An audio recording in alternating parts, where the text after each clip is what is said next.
Your Majesty, the kingdom is in ruin and the people want an answer from the King of Rats. Your Majesty, the carnival is losing money. You, as the king of the carnival, must help. Your Majesty, the king of the plants, you need to help us. Global warming is really affecting us. What can you do? Sire, the king of the boggards, we need your help. Please help us. There is no water around here. Uh-oh. Well, there is that famous saying, heavy head wears too many crowns in the bush. See ya! Previously on the Danger Club podcast. You know what's in my bath? COVID. I've been wearing my underwear for 3 days. I rolled 3 ones. I thought that maybe something had happened to you, but no, you were happening to something. I think it could be another familiar, yes. Let's kill it. What's your name? My name is Velda. All familiars, entirely loyal. Who give you in a sack? Give you money. Enough money. Who is your master? Basco Mob. The adventure continues now.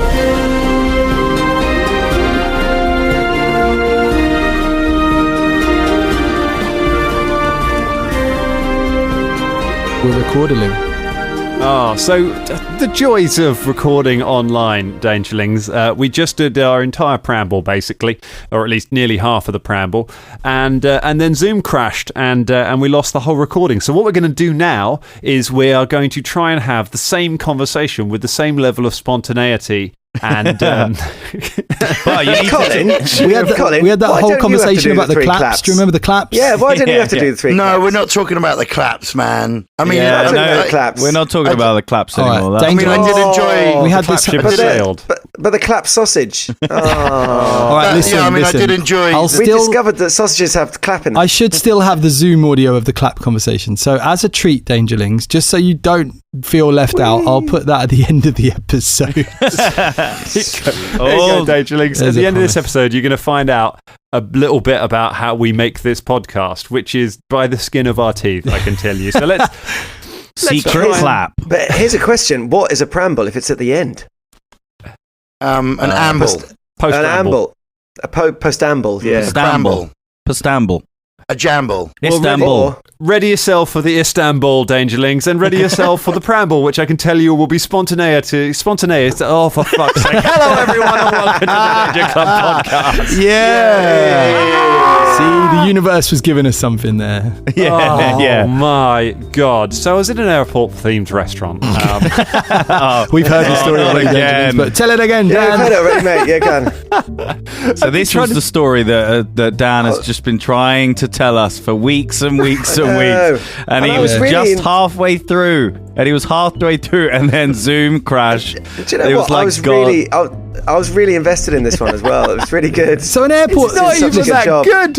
An airport-themed restaurant. Do you literally get on a plane and get served bad food and it's really uncomfortable? And right, go set us up. Right, okay. Set the scene. So I'm out in the Cotswolds visiting Fee's family. Fee's parents live out near Cirencester in the kind of most hobbity of Hobbiton bits of England. And there's all these little villages out there, and there's also a bunch of little airfields. You know how rural places, they've always got a tiny little airfield. They've always got there's loads of little airstrips around for kind of rich fellas who want to fly their little private plane over stately homes, and I've definitely seen that in films. Yeah, you see it in films. You see it in any time you go out to the countryside and there's like a tiny little plane buzzing overhead. It's like, where did that come from? It's all these little things. And there's one of them in Kemble, called Cotswolds Airport, and it's like a little tiny thing for little hobbyists. But due to some, I don't know why, due to some weird planning thing, it has an airport. It has an airstrip. Help me, runway. That's what it's called. There we go. Yeah, he didn't need help. Or airstrip's fine. I will tell this story, Ross. So help me God, I will finish this half good story. It's got a runway you can land jumbo jets on. So it's become like a breaker's yard for old aircraft, massive airlines. How come you can land them on there? Is it because it's really long, Dan? Yeah, it's because it's really long. Is it the longest in this country? It's one of the longest in the country. Wow. Yes. It is. That's super cool. Wow. That's super cool. Can you go onto the planes, the 747s? Can you go and explore them and pretend to be a pilot? You can go on one of them. So they land all of these, because obviously 747s, they got taken out, obviously. Let everyone know that. 747s, I learned, were taken out of service during COVID, basically, because they don't need planes that big. They're not economical to run them. So well, they've been replaced by the Dreamliners. The Dreamliner, is that? Yeah, that enormous double-decker planes that technically shouldn't really be able to fly, but that was supposed to be the replacement for the 747. Because the 747's been around for longer than you think. It's like early 60s or something ridiculous. Quite a long time, isn't it? Yeah. Yeah, it's a long time. Whenever we'd go to America when I was a kid, it was always a 747, and they were huge, man.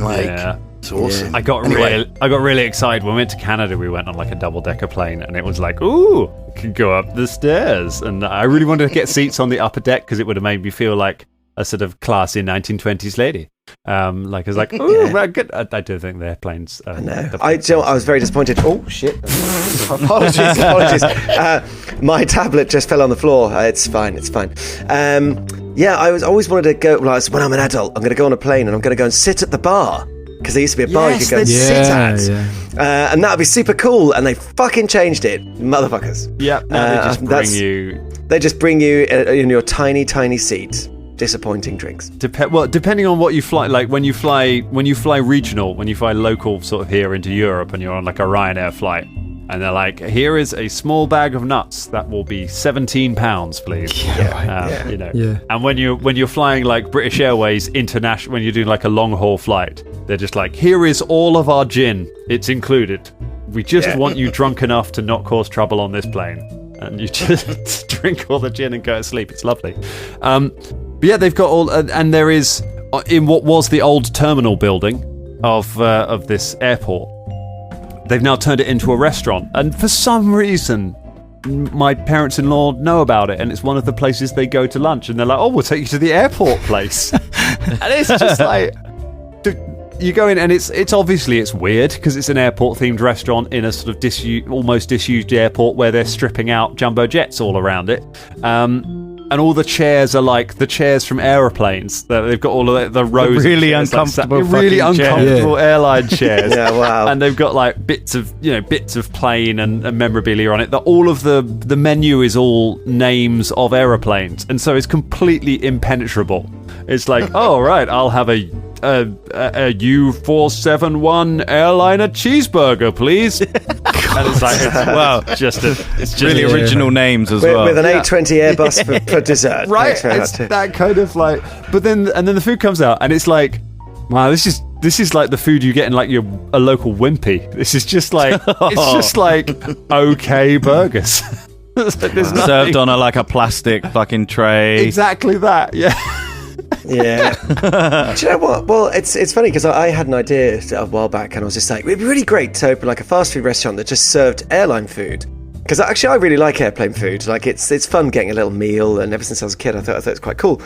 But then I think I might have told this before. They heavily salt and garnish all of the food because your sinuses contract. Right. Because you're up in the air, and you can't really taste. So they just make everything incredibly salty and incredibly, just add loads of stuff. So if you ate it on the ground, it would be foul. Absolutely foul. But yeah. I mean, if you eat any food off the ground, it's pretty foul. Yeah, well, I don't know. And I quite like an A32 off the floor. You know, it's quite satisfying.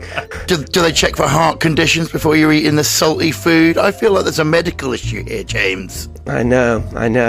Oh, but never mind all the gin. The gin's helpful, obviously. Gin's helpful. I always go for Bloody Mary, actually, on a plane. Oh, that's not bad, huh? Yeah. We had our airline food on our trays in this strange airport, and my mother-in-law was like, "Do you want to go on a tour of the jumbo jet? There's a plane out there, and you can go on a tour of it. It takes about half an hour." I was like, "What do you do for half an hour in a plane?" Right? Yeah. You sit in the cockpit for 25 minutes, going. We're going down.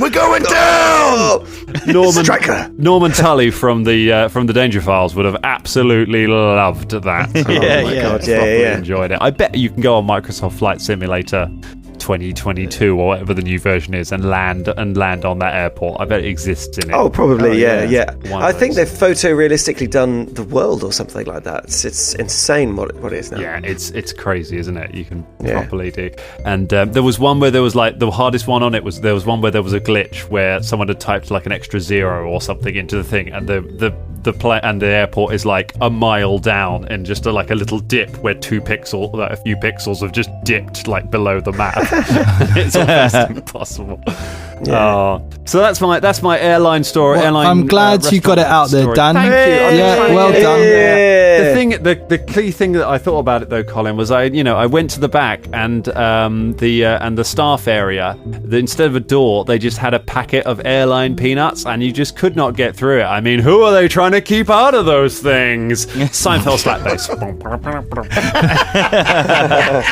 What's the deal with airplane-themed restaurants, huh? I mean, like, do I want a bad burger? Burger! My favorite thing on planes, when you go on flights, is when you have to fart, and then you can't smell it until everyone starts to land, and then all the farts just sink down to the bottom, and everyone just goes, "Oh, Jesus Christ! Get out!" Apparently, if you're one of the people who opens the door, the smell that comes out is fucking appalling. It's just like, 'cause you can't help it. You just can't help it, because it's just like, And that's what they do. They spray though, don't they? Usually, as you're coming down, like shh. Yeah. I was coming into land, I think about a couple of years ago after doing a gig abroad, and I happened to be listening to Danger Club on my headphones as we were coming down. And I'm not a nervous flyer, but I am aware that it is fundamentally a weird thing to fly a massive thing full of fuel with people in it around, and I don't entirely understand the science of how it works, and I get a little nervous coming in. And I just had this thing as I was looking down on London as we're coming in and get a bit of turbulence. I'm like, what if I die while I've got Ross in my ear talking about pocket meat? I couldn't think of any better way to go, to be fair. That's the way to go, yeah. I think that's what he would have wanted. Or just listening. Do you imagine you just listening to yourself? Yeah. I'm thinking, oh God, I cannot stand my own voice. I just, and not myself telling me I'm going to be okay or anything, but myself in, frankly, the most uncontrolled and panicked environment that I ever am, which is recording this fucking show. Just, you can hear yourself frantically wheeling the mouse in the background. Yeah. Trying to find some rules. You're like, hey, no, this is the way to go. Oh, should have prepared those rules sooner. Just hearing myself being really anxious as I go down. Oh Christ! Well, let's see if we can stick the landing on this one. Danger Club. Love it. Nice. Sometimes I pull them off. Danger Club. We are in the Sugar Lodge. We are in the little riverside restaurant. It is not airplane themed. It is chaos themed because everyone in it's dead. You have found a head. You found the head of Velda. Not that Velda, a different Velda. A melty wax face of a familiar belonging to a familiar person. Belonging to Basco Mops. He's told you who he follows. It seems like he is involved somehow in the kidnapping of Caragor. How does that make you feel? Because the Basco episodes were a long time ago, James. They were a long time ago, yes. Good old Basco. I mean, when I left him, he was a good chap. You know, he was getting a bit happy murdering people with his mop, but you know. Yeah, we've all murdered people with mops, you know. It's fine. It's just he was his best mate, and you left him. Yeah. You did a Ross. I did a Ross. I Rossed Ross. That is what we did. We had a quick catch up. I was like, how did we leave it before we recorded? And I just sort of, because Ross is famous for his just sort of, he's gone. 1 minute he's there at the party and then he's gone, or he's there at the pub and then he's gone. Like, it's the Irish goodbye, apparently. Yeah, that's it. And I did that to Tabasco. So looking back, I can't remember why I wouldn't have just stuck around to say goodbye. I think we were really near the end of the episode, probably. I think we were just probably near the end of the episode. We needed an ending, and yeah. He was. Basco was starting to lose it a bit even then. I think he was going, let's go kill people. And we'll just go kill everyone with a mop. So I'm like, cool, letters. Yeah. And I think my intention was to come back.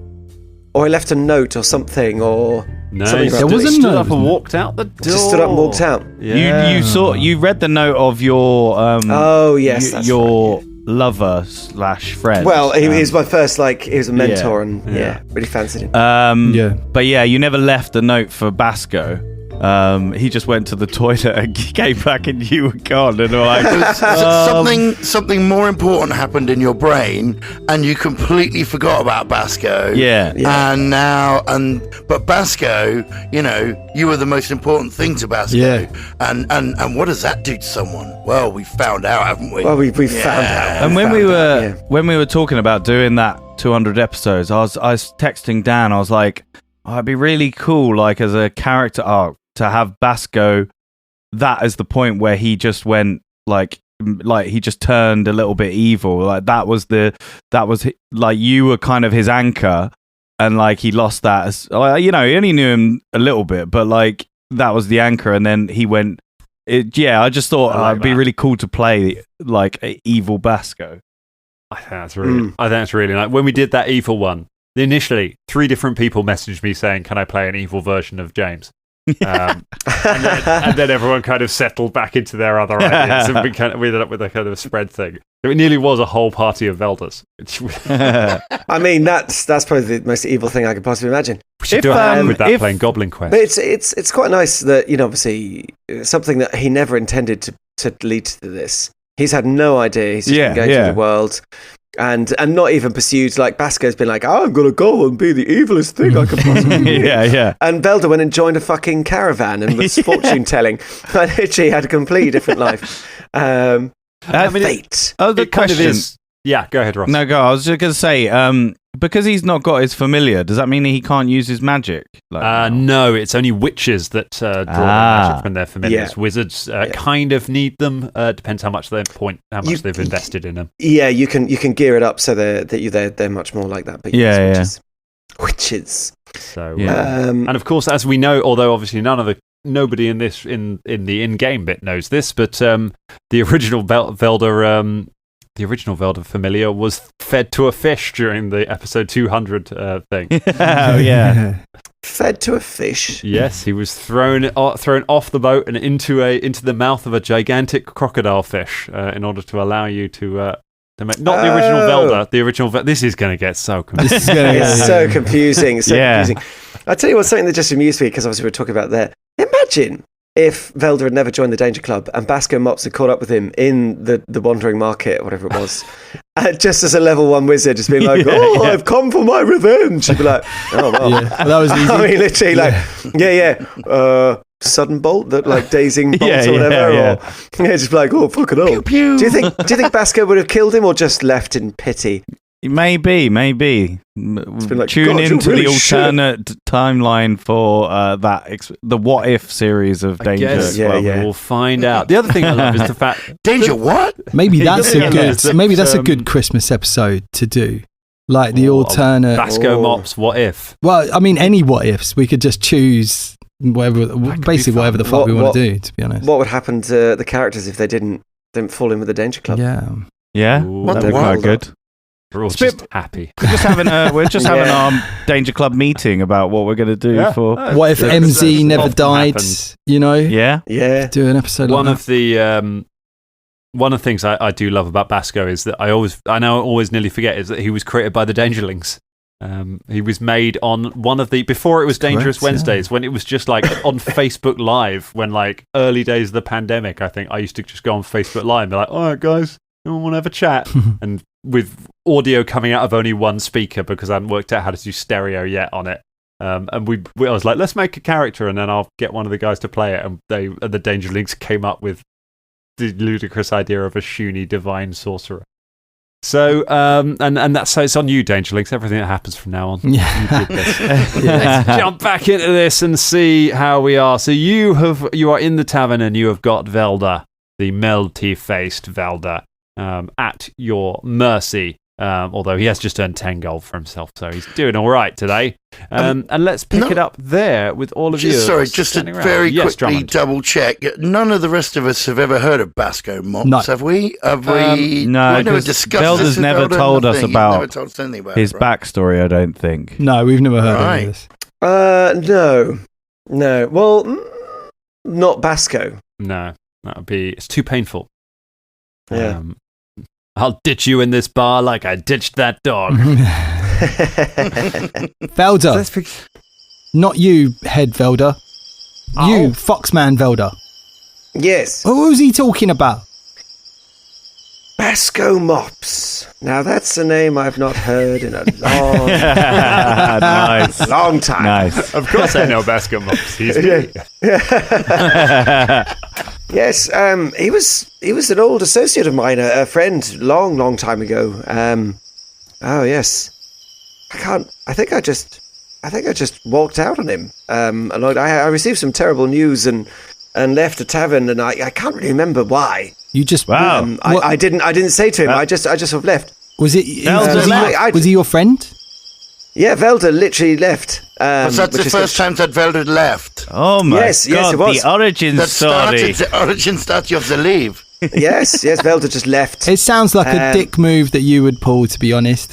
It was. I do remember. I don't remember much about Basco. It's so long now, but I just received some terrible news about an old friend and who died, and I was rather shaken and shocked. And did you leave him as well? Seems like. No, well, sort of, but he was. It's a long story. I'll tell you about it sometime. Well, Basco Mops. The last time I left him was quite fond of murdering people with a mop. Actually, what? I thought you were friends. I thought you said he was okay. Yes, he was okay, but what did you call him? Melty? The Hound of Hell. Hound of Hell. He doesn't sound like. No, it doesn't sound like Basco. No, it sounds a little bit like whoever this guy is, that he's maybe a less good guy. Could there be more than one Basco Mop? This is too coincidental with a familiar called Velda, isn't it? No, I don't think so, yes. He seemed like he held on to something almost for a long time. Just a little thing to just leave, isn't it? Oh, it was a terrible thing. It was the worst thing that anyone can do. Join us, dwarf. Join us against him before he leaves you as well. He's done many a time, actually. You're right. Hang on a sec, though. So Basco Mops, he left you. Why didn't he take you with him? He's coming back for me. No, he's not. He came back for me the other day when he fished me out of the lake after I'd been through the gullet of a fish and out the other side. It sounded like he doesn't care about you that much if he's going to feed you to a crocodile fish. Yeah. Oh, he had his reasons. It's not for me to know what it is. My master is wise in the ways of the world. Do you want to join our group? Because we've got another familiar as well. For fuck's sake, says Jan. Oh, fuck, I forgot you were there, yeah. Everybody does. Well, now look. No, for a start, because it's weird, freaky. Why have they taken Caragor? What is their plan? What's going on? Yeah, who do you work for? You mentioned other people in this group. Yes, who do you work for? I work for my master's henchman. Okay, good. My master is the... Oh, no, yes? Was that a question? Yes. Okay, so your master is Basco Mops, ex-friend of Velda, possibly twisted, turned a bit weird. But what the fuck does he want with Caragor? They're taking him away. They're taking him to the tyrant. Oh, the whispering tyrant. Why is it doing this? Because you've been a thorn in the side of the tyrant. And he's going to turn him over so that they can have some fun with him. Oi, that's proper badass, isn't it? We're a thorn in the side of the whispering tyrant. I mean, yes, very good, but also I need to be very clear about this. So your master, this Basco, he works for the Whispering Tyrant? He does. The tyrant thought my master out specifically, for my master is known throughout the land for his incredible power. He has slain more than 1,000 beings, some of them not insects. And you said they. You said that, so there is your master and who? Yes, my master leads a group of others. He controls them and manipulates them towards his mighty plan, and they follow him like lambs.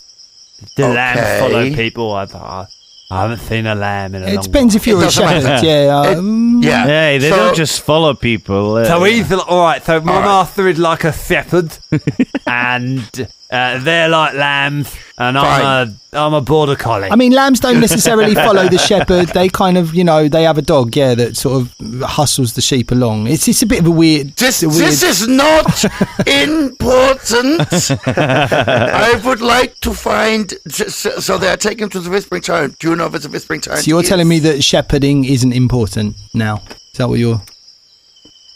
Way to just write off an entire profession. I know, I have to agree with the head. I am losing my patience. They call me evil.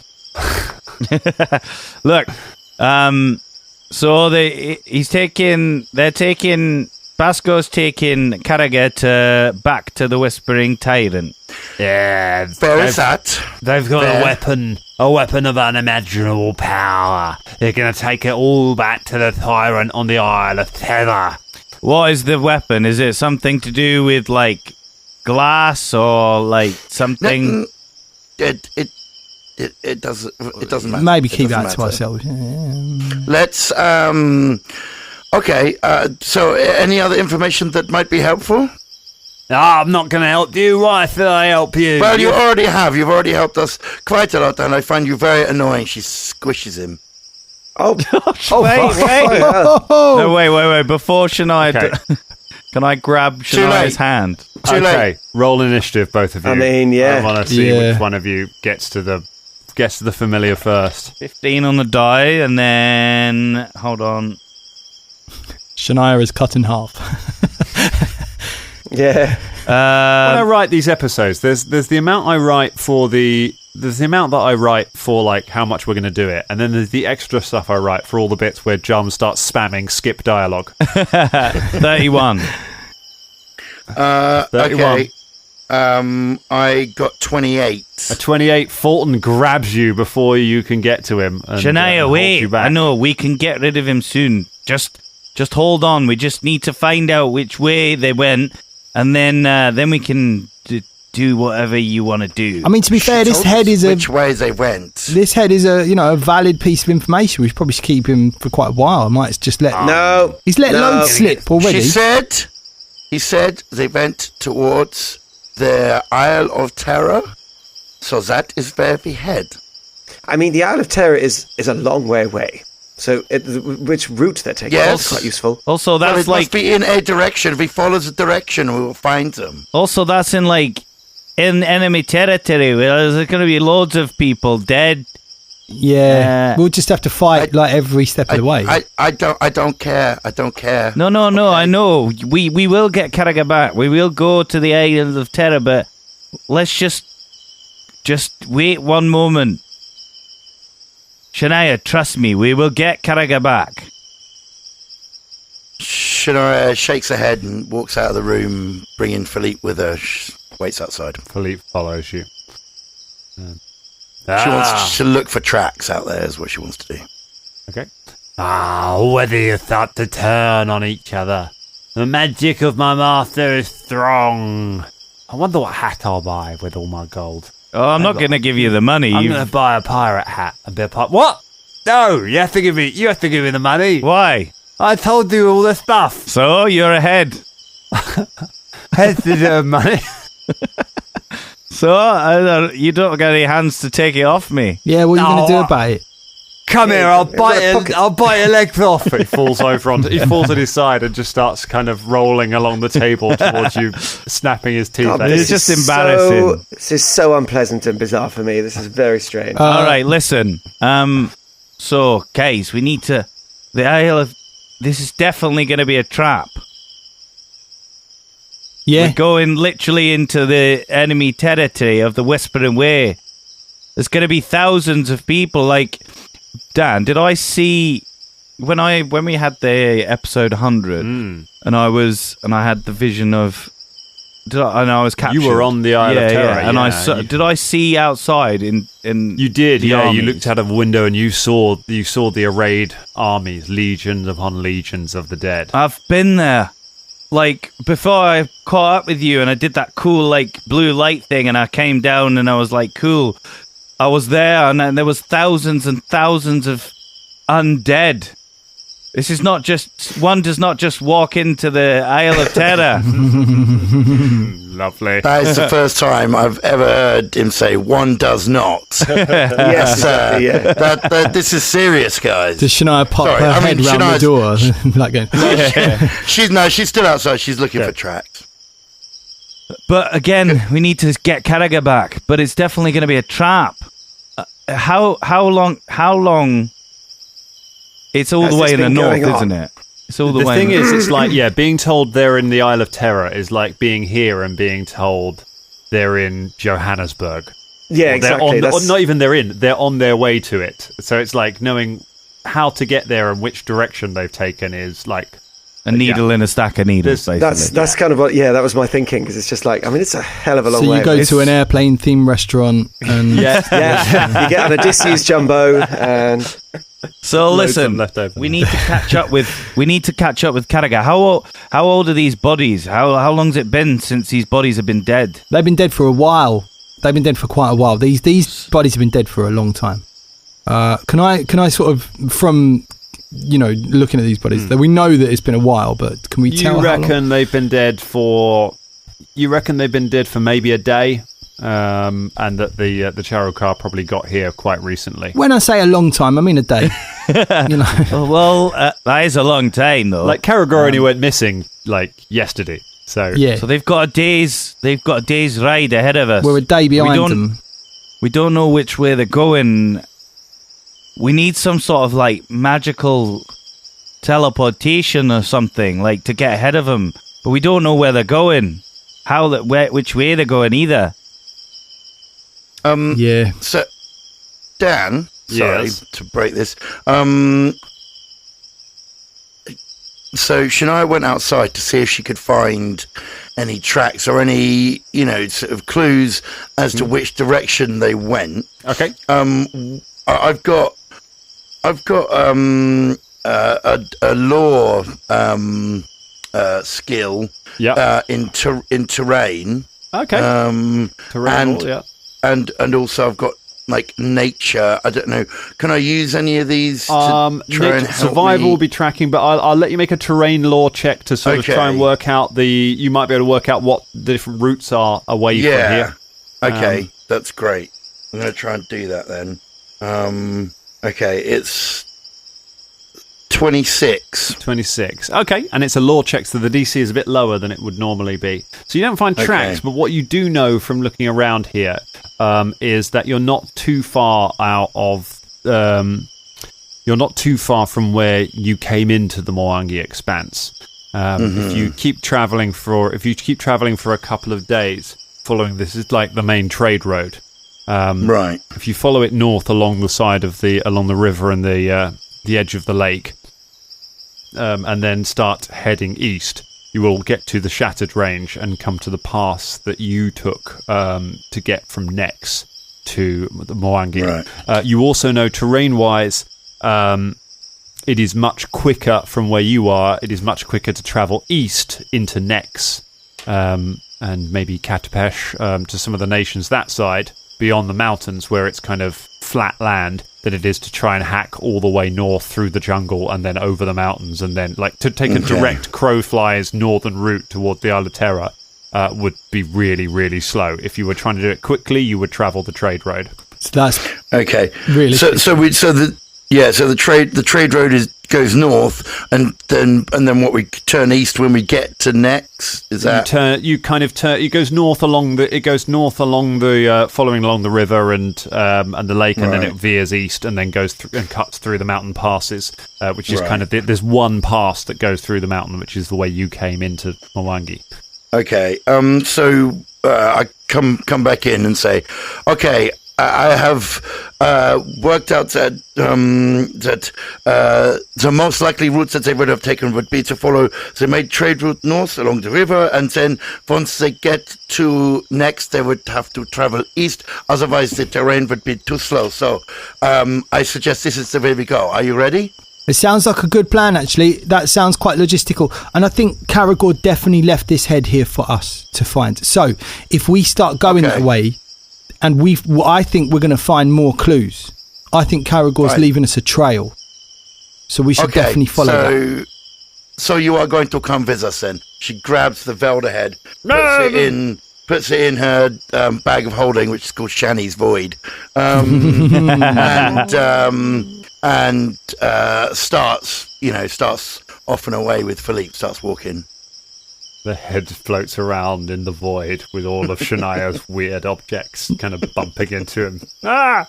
Now, Velda, you know you're familiar. Yes. Can you tell where they are at all times? Let me see. I can do, I think. And knowing about... Because you can see yes, through... sort of. I mean, I can. Yes, I can eyes. share my senses with Jin. Yes. Is there essentially a limit on that, though? Yeah, essentially, could Basco be able to see through the eyes? Could they see what we're doing, where we are, sort of thing? Potentially, but it depends. He wasn't a spellcaster, as far as I remember, before of much note. But he might have changed. I don't know. Right. Potentially. But if it's in the void, then what's he going to see? They know that we're going to be coming after Kanaga anyway. They know. Yeah. We're walking towards the trap, but we're just going to have to work it out on the way. Yeah, I'm just thinking we should be ahead of them. Let's get our heads in the game. All right. Let's not lose our heads over laugh it up, motherfuckers. Just keep moving. I'm just lying in the mood tonight. We're going to find him. Shania, we need to stick together. Don't worry. You hear? Don't worry. They're just waxing lyrical. It's fine. We'll just keep going. Shania, we need to stick together. This is what they want. They want us to be at each other's throats. Yeah. Bag up those bad feelings. Unless we all share the same goal. We want Karaga back, and we're gonna get him back, and we're gonna kill those people who are holding him, including the Whispering Tyrant. Yes. We dream the same dream. We want the same thing. And if we have to go through armies and armies of undead, then maybe we will. This is all said as we're walking. It's fine. However, whilst obviously we want Caragor back, we must be cautious because the reason they're taking him is to draw us into a trap. So, because the Whispering Tyrant wants the shards above everything else. We know. So this will be to bait us into a situation where they can ambush us and take the shards. There's no other reason they'd have kept him alive. But we'll be ready. Well, yes, let's make sure we're the Danger Club. We're the Ready Club, the Danger Club. Shania, you're not saying anything. No, I am following the route. Bubba opens up the delicious bottle of wine and passes it around the group. Nice. You get your cups out. Pass around some delicious wine. Who partakes in the delicious wine? I do, definitely. Yeah, I have to take a swig. I pass it to Shania. Does not. No, thank you. I pass it to Philippe.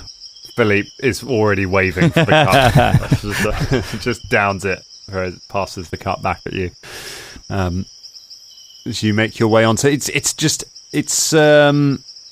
you got a couple of options to how you want to travel. You can keep following the road. Here, the road and the river follow each other. They go side by side. Oh, so that's nice, isn't it? They do, yeah. They're friends. So if you want to, you could take a boat. You could take one of the boats from the Captain Gumbo. And follow that along. Like, there's not just hi guys, just everywhere behind us, waiting to jump on a boat. Have to be in the show. So no, I mean, you could there are rowing boats. You could take one and row. You could take a boat and row it along the road. Are we rowing upstream or down? Faster? You'd be downstream, so the current would be with you. Yeah, I guess that would be faster than walking. Yeah. Let's row. Jam, can you row? So we do it. Of course I can row. Get in, bitches. Dan grabs a hold of one of the ours and just hangs from it. His little legs kicking in the air. I like your spunk, kid. So you all get in a very Lord of the Ringsy. You all get in one, but you all get in a boat and just start paddling up the river. I just get in a barrel. Fulton floats alongside the barrel. Is it like attached to the boat, like a sort of a side barrel, like as if you're on a motorbike and with a sidecar? Yeah. It's literally like the two faces of Peter Jackson's Tolkien world. You've got kind of like a few of you paddling along solemnly in a boat while Fulton the dwarf is just bobbing in a barrel. Doing like, way! All together. And you make your way along. You do actually make better time by taking the river. It's a good decision because the road is really muddy from all of the rain. So you manage to kind of make some quite good time. And by the time the sun is beginning to set, you are coming upon up the point where the road is going to start turning away from the lake, and up ahead, just on the edge of the river, you see there is a small cluster of boats moored up. And there's a mist beginning to descend on the river. You see a small cluster of rowing boats and what looks like a settlement ahead of you. Should we just keep going? Sorry, just very quickly, out of game. Shania is going to. There's a spell she wants to prep that takes 10 minutes, and then once it's set, then it'll trigger at another point. You can cast that in the back of the boat. How long does it last once you cast it? Hold on, sorry, let me check it very quickly. Okay, let's do this bit. Yeah, go on. To me when you know the how long it lasts, and we'll go to it. So you see 24 hours. It lasts 24 hours. Okay, so you cast the spell. Takes me 10 minutes. You've got plenty of time. Okay. You're in the boat for a few hours, so you charge that spell up and you cast it on yourself, and then you see this small settlement ahead of you. And as you come close, you see that the buildings look like large toadstools. What do we do, gang? Do we stay or do we go? Now, hang on. It's night time. We should probably camp. Now, haven't we been to... No, we haven't. I was like, what are you trying to say? It's all right. Suddenly I had this strange sensation that we'd been to a mushroom settlement before. But no, I think that was an alternate timeline. So, I don't know. It's getting dark. We should definitely rest. I know that we want to follow Caragor, but we should rest. Okay.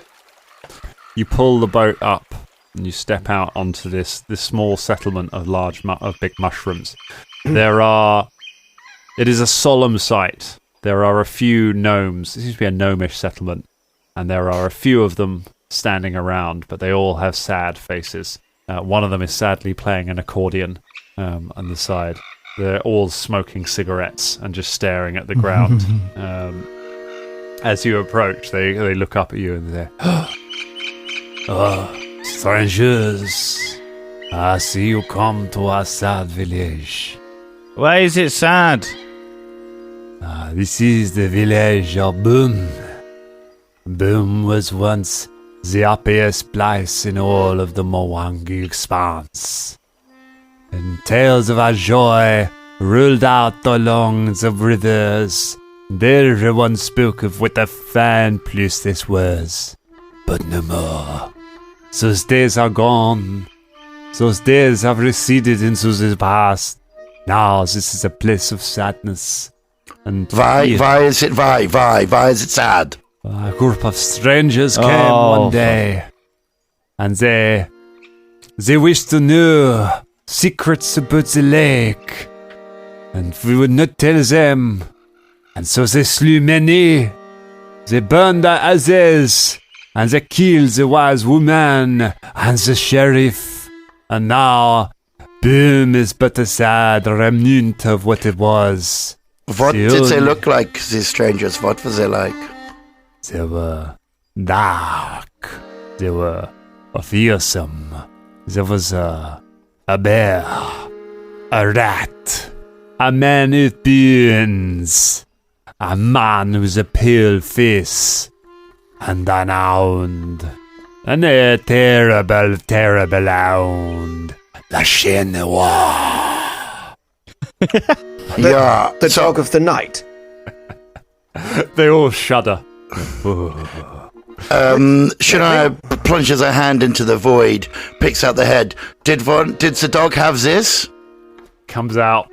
It's got like a pair of your pants stuck to his face.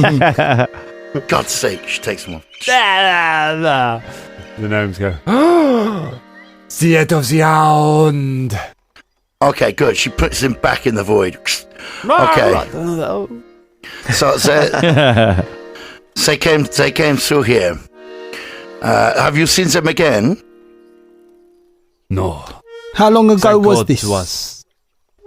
This was many many days ago. Some would say 2 weeks ago. We do not know. Harry, who knew how to read the calendar, was the first to die. So this must have been before they came and got Caragor. They have never yeah, come because back. I had to head. So this was on the way to finding him. So they haven't come back through this way then? No. We have never seen us. them again. We just try to eke out our existence. All that we have is a few fishermen, some houses, and a local supermarché. And he points at a very large toadstool that has lots of glittering lights hanging from it, and a sign that says La Supermarché. So they were looking for us. They were trying to track us. This is how they came to be. We have really got his attention. Okay. So you have not seen them again since. So where can they be going if they did not come this way? Unless they went past on the river. Oh, what? They just did not stop. So yeah, so they didn't stop because it wasn't night time when they were going. Because they're like a day. Did you see anyone on the river? They rhubarb for a little bit. What was this? Little Pippin. Little Pippin Poisson says he has seen something. They point one of the small notes. Pippin Poisson. Wow, he must be fucking tiny if he's a small gnome. Yeah. A gnomish child steps up and goes, "Oui, monsieur. I did see something pass by. They passed by just a day ago. I did see some figures on the road. They were traveling at a terrible pace. And then they were fueled by a great shadow. A giant followed them, monsieur. A giant. Was he green? Giant. I did not see the color, for unfortunately, I lost my ability to see colors during the attack. What? One of the many things they took from us. They took now you're colorblind. Well, it was the strangest thing. I looked upon them and immediately lost the ability to see colors. It is a common thing with the sightings of strange things. They are monsters. They made Pippin Poisson colorblind. So now everything's in black and white, and there's always an accordion playing in the background. Yeah. We are still a day behind, despite our best efforts. How are we going to catch it? Were they on horseback?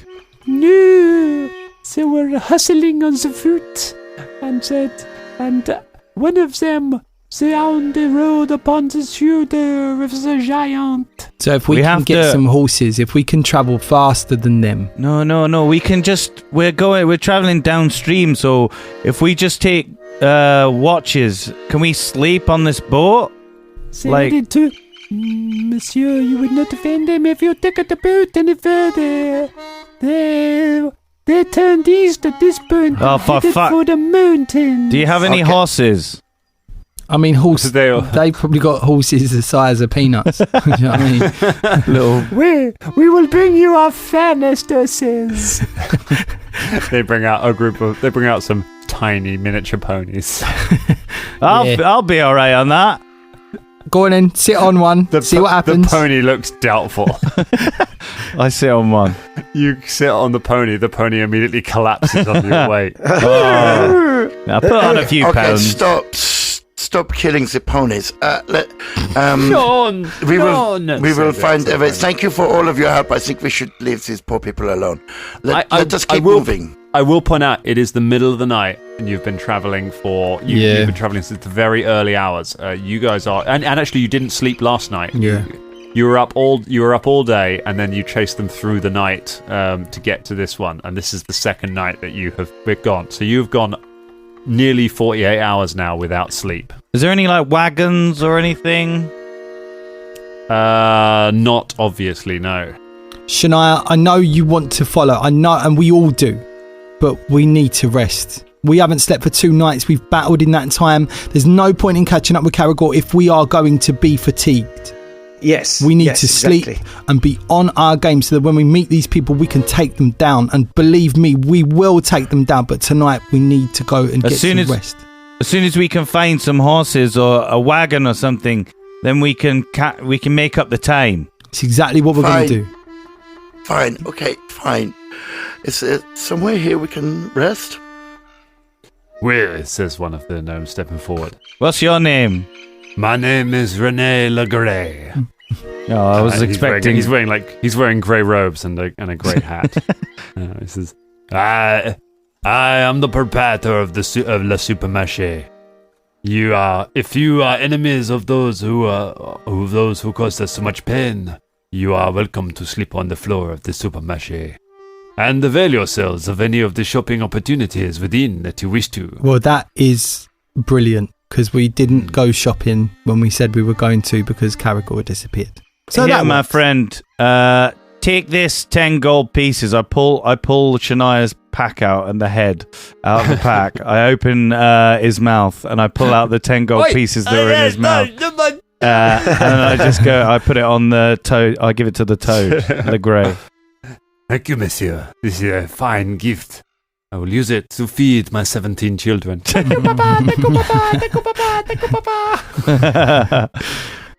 Yes. Okay. Let us go and rest then. Yes. Come inside. You step into La Supermarché.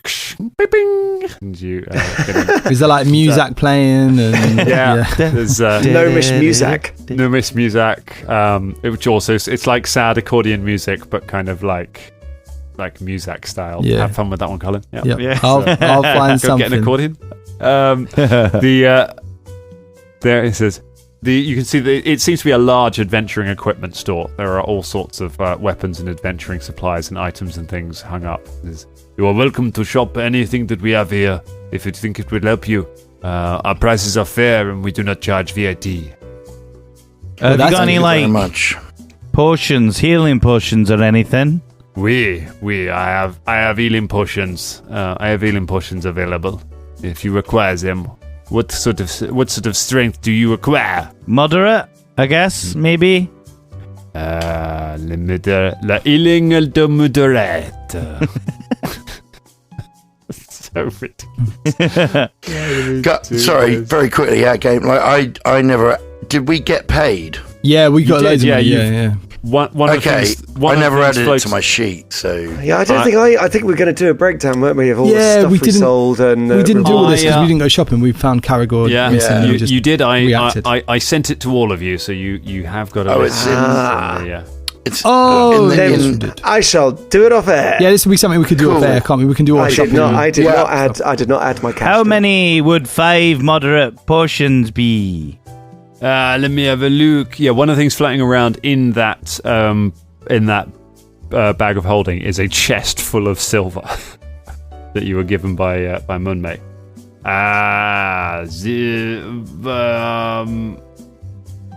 You seem remarkably uninformed for a supermarché owner. Yeah, isn't this your whole business? Yes, this is literally your entire business.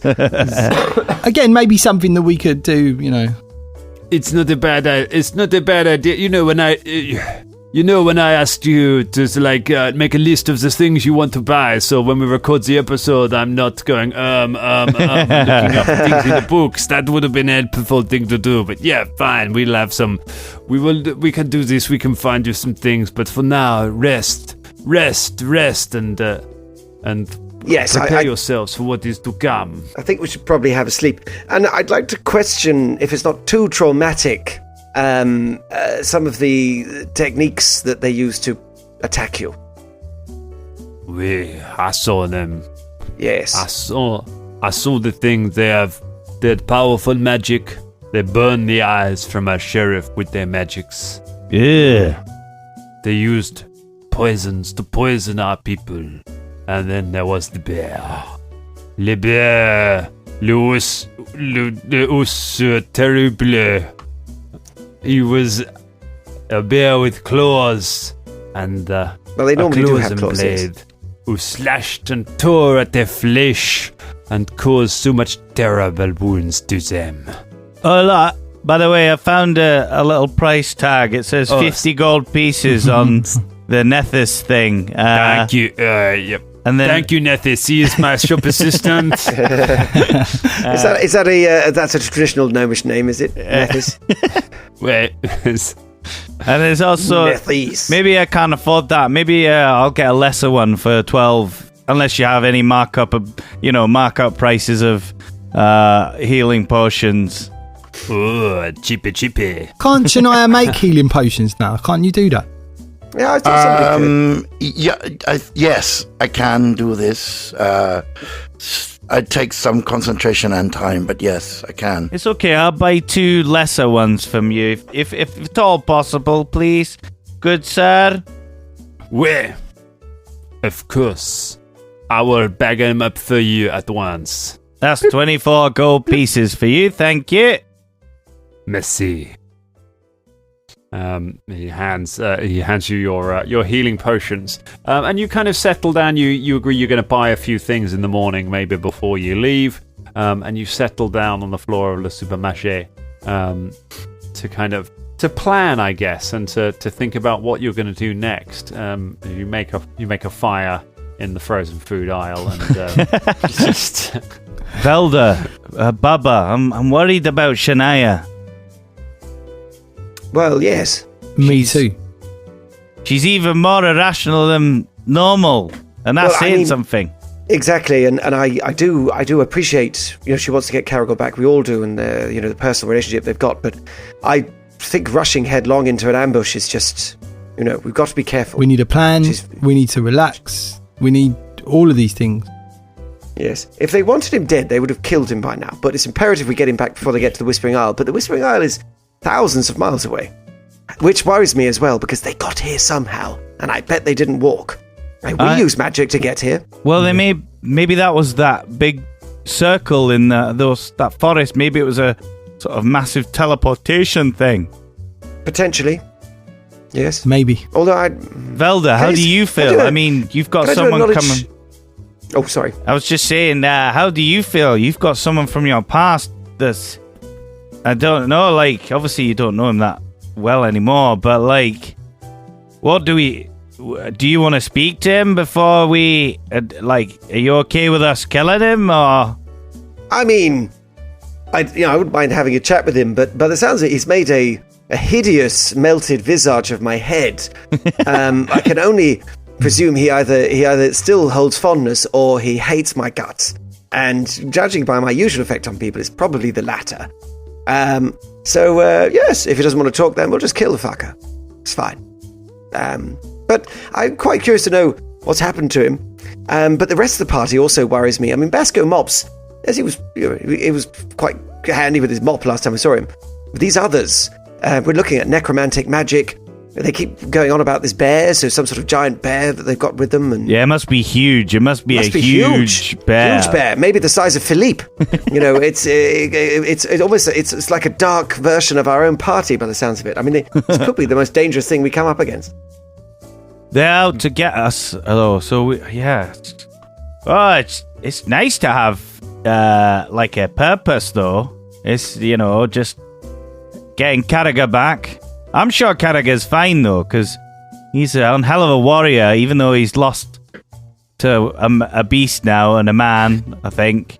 But, that's only one out of, a lot of killings. Where's Shania at this point? Is she... Asleep. Oh, Where she's is, okay, Shania's gone. She's gone to sleep. I think Philippe might be sort of sitting by her, keeping watch. Cool. We just need to keep an eye on Shania. Make sure she doesn't make any rash decisions. That's why I had to stop her from killing that head. I was just, Yes. Usually I'm the one that's making the silly decisions. Hey, I've learned. I mean, yes. It does seem you've washed some of your old ways off when you had that wash. Aye. I don't smell as bad anymore. That's true. So, we locate these people. Okay, get Carragher back. If we can get ahead of them, that would be great. Yeah. Ahead. I didn't even mean that one. Yeah. I know. So let's see if we can get some horses and then we can ride faster than them. Or if we could fly or something like that. If we could travel faster than them, we could get ahead of them and then we could spring a trap on them. And then we become the trappers. Well, yes, it's true. But of course, if we go ahead of them, then we've got no trail to follow. And we're not really sure. Even Shania is struggling to find out which way they're going. So. Aye. So difficult. It's a very difficult situation. Who's got one of the shards? Who's got the shards? Like, we've all got one and you've got two, right, Velda? No, I haven't got any. Oh. We've all got one, I think, though. We just need to make sure that... Do you think that's what he's waiting for us to just bring him, is the shards? Yes, absolutely, yes. He doesn't... I mean, we're an annoyance, but he wants the shards more than anything. Bubba listens, knowing full well he's got two, but doesn't say anything. Nice. Okay. Well, we should probably get some rest.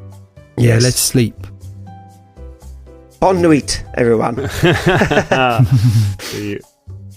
You settle down. René Legare comes by with blankets and tucks you all in.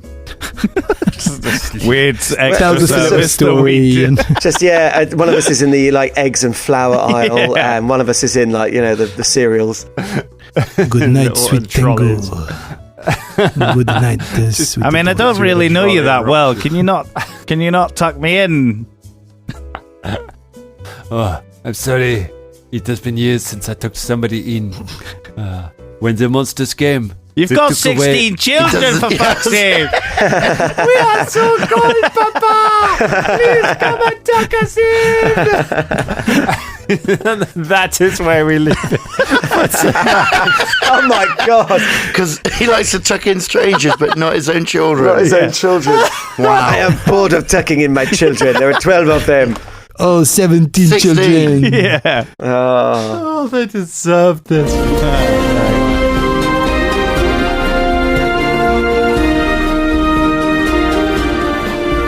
Hi, I'm Dark Michael of Dark Michael's Quality Adventuring Goods. I was in the show about 3 years ago, but we commissioned art of me, and so we have to keep bringing me up to keep me relevant. So now I'm doing the Dangerling of the Week. Congratulations, Stephen Rivet. You are the Dangerling of the Week. You helped make this whole episode possible. Another episode that I'm not in. I don't know why I'm not in any episodes. I was clearly the best character in this show for the whole 3 episodes that I was in it for. But I'm getting off the track. This isn't about me. It's not about death. Who brought up death? Not me. It's about you, Stephen. You're great. And so are all of our patrons that help make this show happen. If you want to be like Stephen, go to patreon.com/Danger Club Podcast, subscribe to the Dangerling of the Week tier, and we'll say your name on the show. You probably had your name said on the show more than times than my name has been said on the show. That's depressing, isn't it? I'm going to go back in my box now. Bye.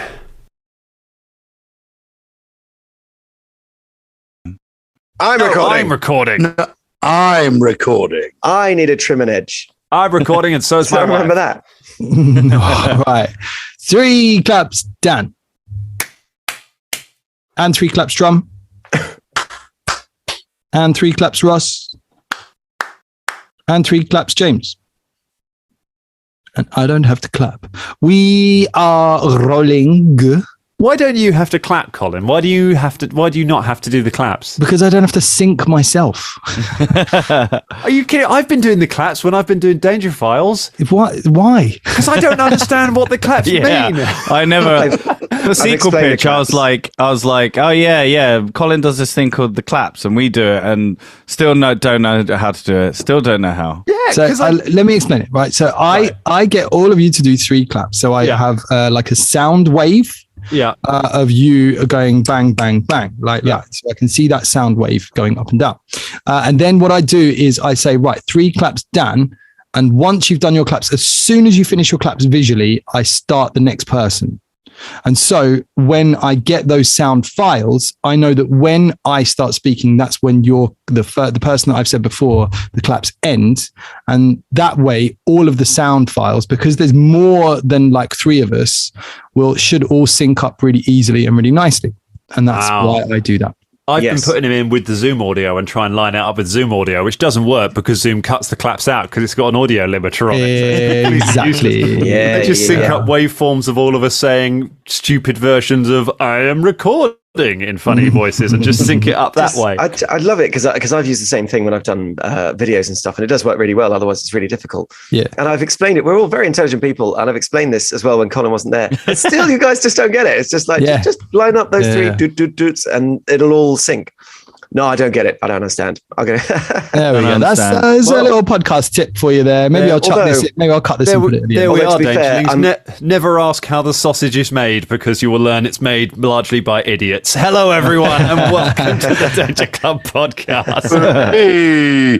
And definitely don't ask what's in the sausage because that shit you don't want to. The clap. You get from the sausage. If you live in Georgian times, then yes, almost certainly the clap. What about vegan sausages? What's in the vegan sausages? Clop. The clop. Yeah. It's like the clap, but only just without meat. Yeah, sure. Oh my goodness! So I was in an aeroplane-themed restaurant. And we're doing this one. I've said this every time I get this thing through. There's a bit of me at the end of it being like, I'm going to tell that aeroplane restaurant story.